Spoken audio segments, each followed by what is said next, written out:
एक बार की बात है, हातिम नाम का जाबाज राजकुमार अपने राज्य से दूसरे राज्य की ओर जा रहा होता है। अचानक रास्ते में उसे कुछ सिपाही घेर लेते हैं। हातिम ने बड़ी जाबाजी से उन सिपाहियों को सबक सिखाया, पर धोखे से वो सिपाही हातिम को बंदी बना लेते हैं और एक आलीशान महल में ले जाते हैं। हातिम अब एक बड़े से पिंजरे में कैद होता है। हातिम गुस्से में कहता है, तुमने हमें यहाँ क्यों कैद किया है? तुम जानते भी हो हम कौन हैं? तभी एक पर्दे के पीछे से आवाज आती है, हम अच्छी तरह से जानते हैं कि आप कौन हैं हातिम। हातिम सोच में पड़ जाता है कि मेरा नाम इन्हें कैसे पता। हातिम पर्दे की ओर देखता है तो उसे एक राजकुमारी की परछाई सी दिखाई देती है। कौन है? आखिर कौन है? सामने आओ। अब पर्दे के पीछे से एक राजकुमारी जैसी दिखने वाली एक लड़की आती है। उसने अपने पूरे शरीर को कपड़ों से ढका हुआ होता है। उसके हाथ, पैर और चेहरा सभी कपड़े से ढके हुए थे। उसकी केवल आंखें ही दिखाई देती हैं, जो कि बहुत ही खूबसूरत थी। वो हातिम से कहती है, मुझे माफ कर दो हातिम, मुझे आपको इस तरह अपने पास बुलाना पड़ा। मैंने आपकी बहादुरी के बहुत से किस्से सुने हैं, इसलिए मुझे आपकी मदद चाहिए। हातिम कहता है, अगर मेरी मदद चाहिए थी तो आप मुझे संदेश भिजवाती। आपकी जो भी परेशानी होती मैं उसे जरूर दूर करने की कोशिश करता, पर ऐसी भी क्या मजबूरी थी कि आप मुझे यहाँ बंदी बनाकर ले आई? राजकुमारी कहती है, उसे शिकार का बहुत शौक था, इसलिए वो एक बार जंगल में शिकार के लिए गई थी। राजकुमारी जंगल में काफी भीतर चली गई थी। अचानक उसे एक शेर दिखाई देता है और वो अपने तीर से उसे घायल कर देती है। राजकुमारी शेर के पास आती है और अचानक से वो शेर एक जादूगर में बदल जाता है। उस राजकुमारी के तीर से घायल होकर जादूगर जमीन पर गिरा होता है। राजकुमारी जादूगर को देखकर हैरान रह जाती है और माफी मांगने लगती है कि उसने ये जानबूझकर नहीं किया। जादूगर कहता है, अब माफी मांगने से कोई फायदा नहीं है। तुम महलों वाले किसी भी प्राणी की जान की कीमत नहीं समझते। तुमने ये जानबूझकर ही किया है। मेरी जगह अगर सचमुच का शेर होता तो तुम मुझसे कभी भी माफी नहीं मांगती, क्यों? है ना? राजकुमारी के लाख समझाने पर भी जादूगर उसे माफ नहीं करता और उसे श्राप दे देता है कि वो जिंदगी भर एक जानवर की तरह रहेगी। उसके श्राप देते ही राजकुमारी के पूरे शरीर पर जानवरों जैसे बाल आ जाते हैं। यहाँ तक कि उसका खूबसूरत चेहरा भी अब किसी जानवर के चेहरे से कम नहीं लग रहा था। राजकुमारी के इतना गिड़गिड़ाने पर जादूगर राजकुमारी को इस श्राप से मुक्त होने का उपाय बताता है। अगर कोई जाबाज और नेक दिल राजकुमार मेरी चुनौतियों को स्वीकार करता है और उनमें जीत जाता है तो जादूगर का श्राप बेअसर हो जाएगा। जादूगर कहता है कि अब उसकी आत्मा जंगल के बाहर जो 2 रास्ते हैं वहीं उस जाबाज का इंतजार करेगी। हातिम ने राजकुमारी की पूरी कहानी सुनी और कहा, राजकुमारी, मैं ये तो नहीं जानता कि मैं जाबाज या नेक दिल हूँ, पर मैं उसकी किसी भी चुनौतियों का सामना करने के लिए तैयार हूँ।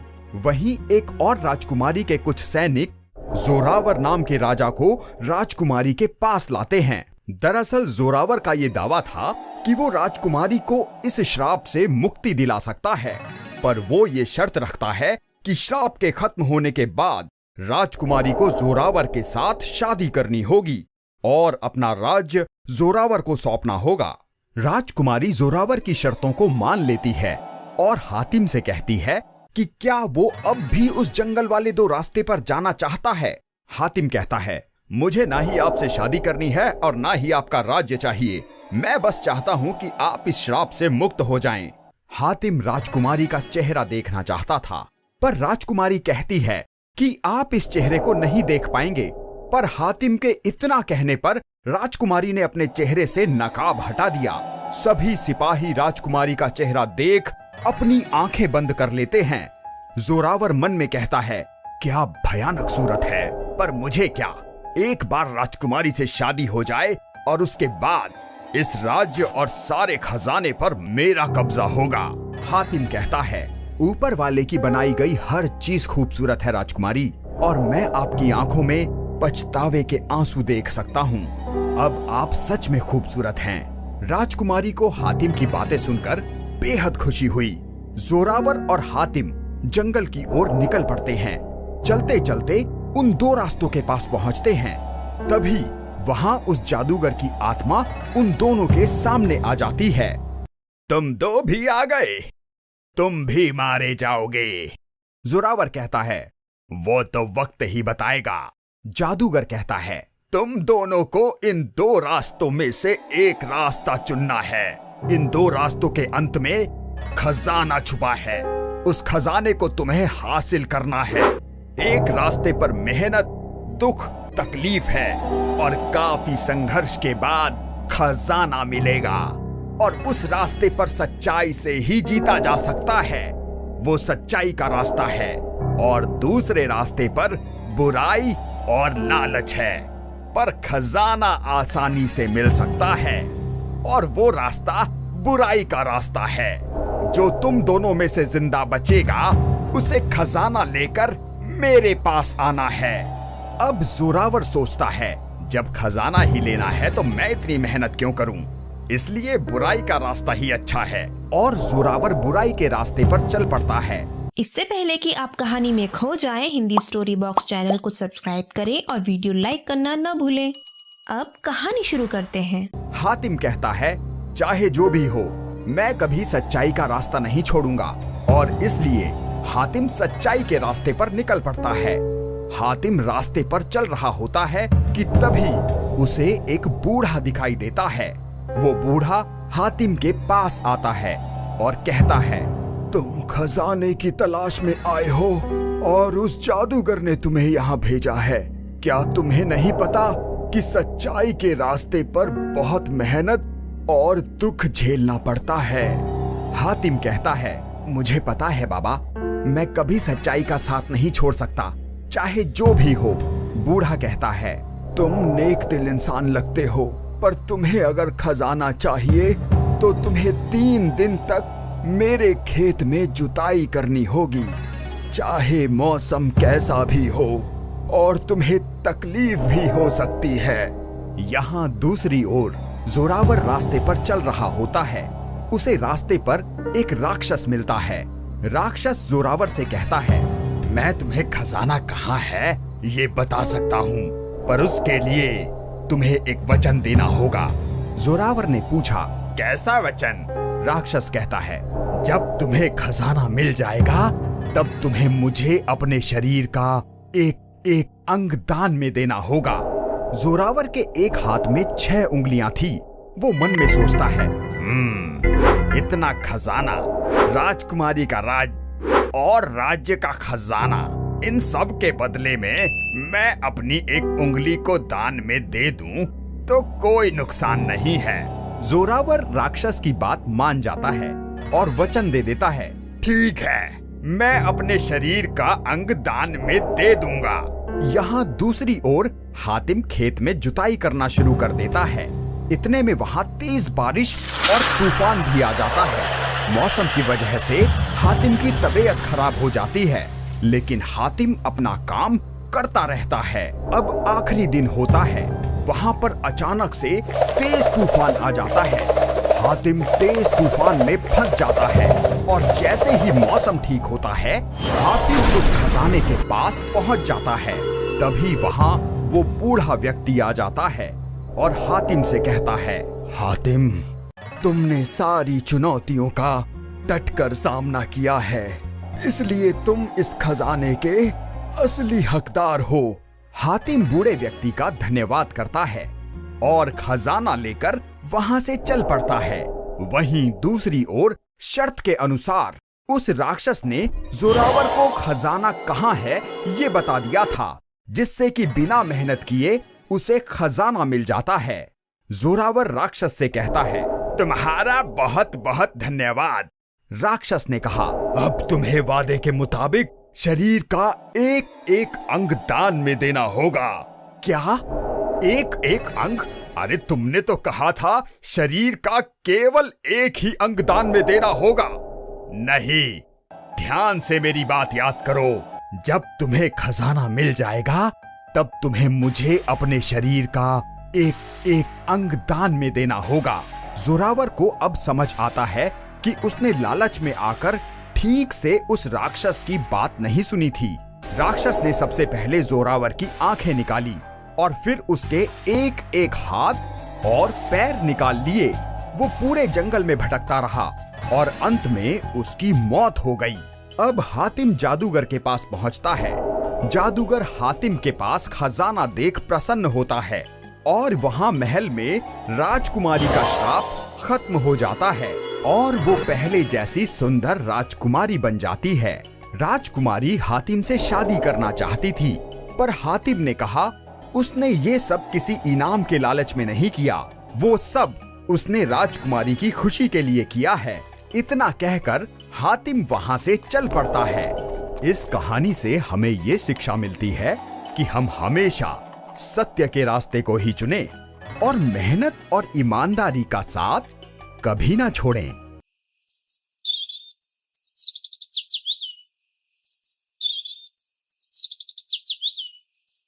श्यामलाल और कुंती देवी नाम के पति पत्नी एक गांव में रहा करते थे। उनका मानना यह था कि जीवन में कैसी भी परिस्थिति हो, हमें डटकर उसका सामना करना चाहिए और जरूरतमंद की मदद करनी चाहिए। श्यामलाल और कुंती देवी खुद भले ही गरीब थे, लेकिन वह सभी लोगों की मदद किया करते थे। उनके 2 बेटे थे, एक का नाम था लव और दूसरे का नाम था कुश। वह दोनों बहुत ही मेहनती थे। सारा दिन वह अपने खेतों में काम किया करते थे और शाम को अपने माता पिता के साथ बहुत ही खुशी से रहा करते थे। एक दिन सेठ गजेंद्र श्यामलाल और कुंती देवी के घर उनसे पैसे मांगने के लिए आते हैं। सेठ गजेंद्र ने श्यामलाल जी को कुछ पैसे उधार दिए थे, जो कि श्यामलाल जी ने अभी तक नहीं चुकाए हैं। सेठ गजेंद्र दरवाजा खटखटाते हैं। श्यामलाल जी की पत्नी कुंती देवी दरवाजा खोलती है। सेठ गजेंद्र कहते हैं, क्या श्यामलाल जी घर पर हैं? कुंती देवी कहती हैं, नहीं, वह तो किसी काम के सिलसिले में बाहर जा रखे हैं। मैंने जो पैसे दिए थे वह श्यामलाल जी कब लौटा रहे हैं? मुझे पैसों की जरूरत है और मुझे तुरंत ही पैसे चाहिए। कुंती देवी कहती है, पर सेठ जी, अभी कुछ दिन पहले ही तो हमने आपसे उधार लिया था और हमने 3 महीने की आपसे मोहलत भी मांगी थी। मुझे फिलहाल पैसों की जरूरत है और मुझे तुरंत ही पैसे चाहिए। अगर मुझे मेरे पैसे नहीं मिले तो मैं एक एक करके तुम्हारे सारे जानवर ले जाऊंगा। जो भी गाय और बकरी या कुछ भी तुम्हारे पास है वह सब मैं अपने घर ले जाऊंगा। इतना कहकर सेठ गजेंद्र वहाँ से चले जाते हैं। कुंती देवी इस बात से बहुत परेशान होती हैं और श्यामलाल जी के घर आने का इंतजार करती हैं। श्यामलाल जी घर आ जाते हैं और कुंती देवी को परेशान देखते हैं। अरे कुंती देवी, आप परेशान क्यों लग रही हैं? क्या हुआ? ये देवी सब श्यामलाल जी को बता देती हैं, जो भी सेठ गजेंद्र ने उनसे कहा। श्यामलाल जी कहते हैं, अब हम क्या करें? हमने तो 3 महीने की मोहलत मांगी थी और इतनी जल्दी हम पैसों का इंतजाम कैसे करें? इतने में लव कुश भी वहाँ पर आ जाते हैं। लव पूछता है, क्या हुआ पिताजी, आप परेशान क्यों लग रहे हैं? क्या हुआ? श्यामलाल जी लव को सब कुछ बता देते हैं। लव कुश एक दूसरे की तरफ देखते हैं और श्यामलाल जी से कहते हैं, पिताजी आप फिक्र न करें, हम कुछ भी करके पैसों का इंतजाम करते हैं। इतना कहकर लव और कुश वहाँ से चले जाते हैं। वह दोनों दिन भर इधर उधर पैसों का इंतजाम करने में लग जाते हैं, पर उन्हें पैसे कहीं से भी नहीं मिलते। वह दोनों थक हार कर एक पत्थर पर बैठ जाते हैं। अचानक से लव का हाथ एक पत्थर पर लगता है और गुफा का दरवाजा खुल जाता है। लव और कुश गुफा को देखकर हैरान हो जाते हैं और आपस में कहते हैं, लव, यह गुफा यहाँ कहाँ से आई? चलो अंदर चलकर देखते हैं। लव और कुश उस गुफा के अंदर जाते हैं। वहाँ पर उन्हें बहुत सारा सोना दिखाई देता है और हीरे जवाहरात, कीमती आभूषण। यह देखकर वे हैरान हो जाते हैं। कुश कहता है, वाह भैया, यह तो कमाल हो गया, इतना खजाना। चलो भैया फटाफट हम यह खजाना अपने साथ ले चलते हैं। लव और कुश खजाना लेने के लिए आगे बढ़ते हैं। उन्हें एक बूढ़ा व्यक्ति वहाँ घायल रूप में मिलता है। लव कहता है, अरे यह बूढ़ा व्यक्ति यहाँ कैसे? चलो हम पहले इसकी मदद करते हैं। कुश कहता है, भैया यह न जाने कौन है, हम इसकी मदद क्यों करें? हम फटाफट खजाना लेते हैं और यहाँ से चलते हैं। लव कहता है, नहीं कुश, हमें पिताजी ने सिखाया है कि हमें हर जरूरतमंद की मदद करनी चाहिए और इसे तो हमारी बहुत जरूरत है। अभी चलो इसे अपने साथ लेकर जाते हैं और इसका इलाज करवाते हैं, बाद में हम आकर खजाना ले लेंगे। वह दोनों जैसे ही उस बूढ़े व्यक्ति को उठाने की कोशिश करते हैं, तभी अचानक से एक देवी प्रकट होती है। वह देवी लव और कुश से कहती है, मैं शाप के कारण यहाँ कई सालों से इस गुफा में बंद थी और जब तक कोई अच्छे दिल का इंसान मुझे इस गुफा से आजाद नहीं कराता, तब तक मैं अपने असली रूप में नहीं आ सकती थी। और आज तुमने मुझे आजाद कर दिया। मैं धन की देवी हूँ, यह सारा खजाना अब तुम्हारा हुआ, चाहे उतना खजाना ले लो, मैं तुमसे बहुत प्रसन्न हूँ।